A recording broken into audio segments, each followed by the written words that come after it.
Welcome to the WRAL Daily Download. I'm your host, Amanda Lamb. In today's deep dive conversation with Jon Mugar, who heads TBT Enterprises, we're talking about a big weekend for soccer fans here in the Triangle. It's simply called the Soccer Tournament, or TST. But there's nothing simple about this inaugural 4-day event at Cary's WakeMed Soccer Park, which involves 32 teams from 9 professional soccer clubs and 6 countries. Jon, welcome to the program. Thanks for having me, Amanda. So this is a huge undertaking, obviously. Tell us about who's in this soccer tournament and how's it going to work and what's at stake. It is a huge undertaking. We've been working on it for many months now. And as you alluded to, players will be flying in from all across the world to participate. It's $1 million winner-take-all tournament with an open application. So we announced the tournament October 11th, and we had 450 teams apply for the 32 spots. So we narrowed it down to our 32-team field. It's inclusive of many professional clubs, and as you mentioned, like Dortmund over in Germany, West Ham in the UK, Wolverhampton, Wrexham, which is known for Ryan Reynolds' ownership, along with Rob McElharney. So it's got a high profile already for an inaugural event. We're excited to come down to Cary and play it out next weekend. And some local teams as well, right? Some North Carolina folks playing as well? Yeah, we do have some local teams. So the way that this format's laid out is similar to the World Cup, where we group all of our teams into groups of 4. And we have 8 groups in the whole field. So one group is exclusively North Carolina teams, a Charlotte FC team, a Raleigh Rebels team, a Duke team, and then an NCFC team. So all of those teams will be squaring off in the first 2 days of the tournament. Well, that sounds great. I know the local fans will definitely appreciate that. And Jon, this is obviously not your first foray into something like this. Tell me about the basketball tournament, or TST, how that kind of led to this tournament. Sure. Similar in nature. It's $1 million open entry winner-take-all event.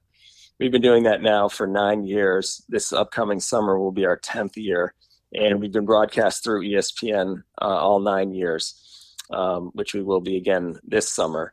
So we hold that event all across the country. It's a slightly different format. It's just like March Madness, where we have 64 teams. It's single elimination, and we have lots of college alumni teams playing in that event. So people may know it from an Ohio State alumni team called Carmen's Crew, or a Syracuse alumni team called Boeheim's Army.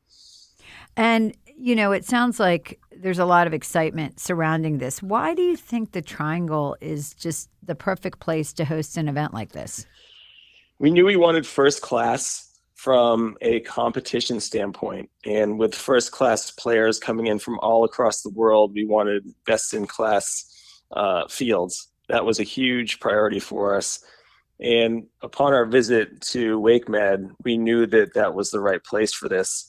Those players in that elite level don't like playing on turf for health reasons. And so a grass surface was incredibly important to us. And there's no greater place that we found on the eastern seaboard than WakeMed, because we'll have many games going on at the same time, 5 fields at once. So fans will be able to ping pong from one field to the next and see all these players up close.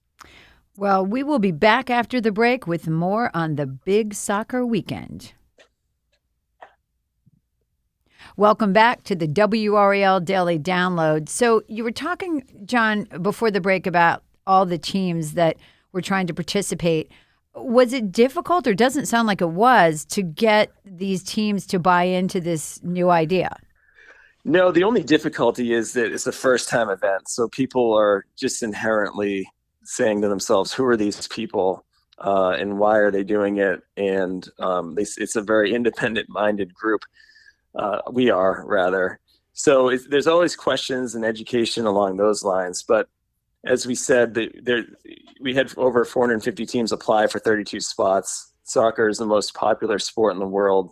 So there's no shortage of people and teams that wanted to come and participate in this event for $1 million. Obviously, it's sort of an unprecedented prize payout for this type of event. So we talked a little bit about some of the teams that are going to be participating, but for people who are really big soccer fans, talk about some of the high-profile players that fans are going to get to see. Yeah, well, some of the professional clubs like West Ham United will have legends. They'll also have academy players, so former players and future players playing. Same thing for Wolverhampton, who's in the English Premier League. Dortmund has one or two legends, I believe former players and an academy player or two playing for them, in addition to Noah Beck, who people may know from TikTok social media fame. And then we have a team out of Italy, Como 1907, and that team is headlined by Cesc Fabregas, who is one of the more famous soccer players ever to play the game. So he'll be playing, and as will former National Basketball Association MVP Steve Nash will also be playing on that team. So it's as you can see, it's a very diverse field from many different walks of life, and I think the one common thread is that everyone is there just to celebrate the sport, play the game very hard and passionately. Yeah, and the coach of the Duke team, Jon Mugar, we went to Duke together, and I knew him there. He's a great guy. So I thought that was pretty interesting when I saw that. Everything I know about soccer comes from Ted Lasso, so I'm definitely not an expert in this area. But so you are educating me. So are you hopeful, as I can imagine, that this, like the basketball tournament, will become an annual event? Yeah, certainly. I mean, it's been a little bit overwhelming just in terms of the interest we've received since announcing the event. I think when we started this concept maybe 6 months ago, we were thinking, we'll probably have to find a youth group to get 200 people to the championship game just so it looks good and not empty. And here we are, 4 or 5 days removed from the event, and we're going to probably sell out all 4 days, and we're 95% sold through everything at this point. So it's a remarkable show of support by fans, and then on the team front as well. So we're very hopeful that this is an annual event and it grows geographically as well. Absolutely. And we're going to air this on the first day of the tournament. We're recording this a little bit in advance. So at that point, really, you feel like the tickets might not be available. Can people watch this on TV, online? Yeah, we have a partnership with NBC Peacock. So the 27 featured games, including the $1 million winner-take-all championship game on June 4, will be aired on Peacock. And the championship game will be live on CNBC and re-aired on NBC. So there's going to be plenty of opportunity. And for those games that are not on Peacock, then all the information can be found through thetournament.com, which is our website. And one more question, and this is just something I'm curious about. Why do you think soccer is the most watched sport in the world, the most popular sport? Well, its origins are from overseas, and we've found a way to grow the game here in the United States. But the overseas play, I think, in the origin of it, has really appealed to this audience here and this market here, and it's certainly an enormous game in Mexico and South America too. So it's just got unbelievable roots historically all across the world.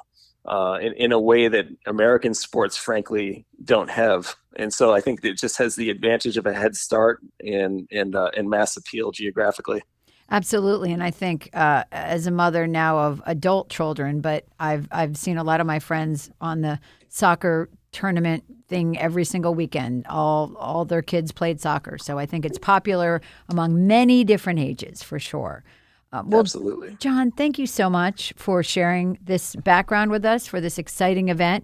If you're listening to this podcast on WRAL.com or the WRAL app, you can also find it in any podcast app, Apple Podcasts, Spotify, Overcast, pretty much anywhere podcasts live. You are going to find more episodes of the WRAL Daily Download. Thanks for listening.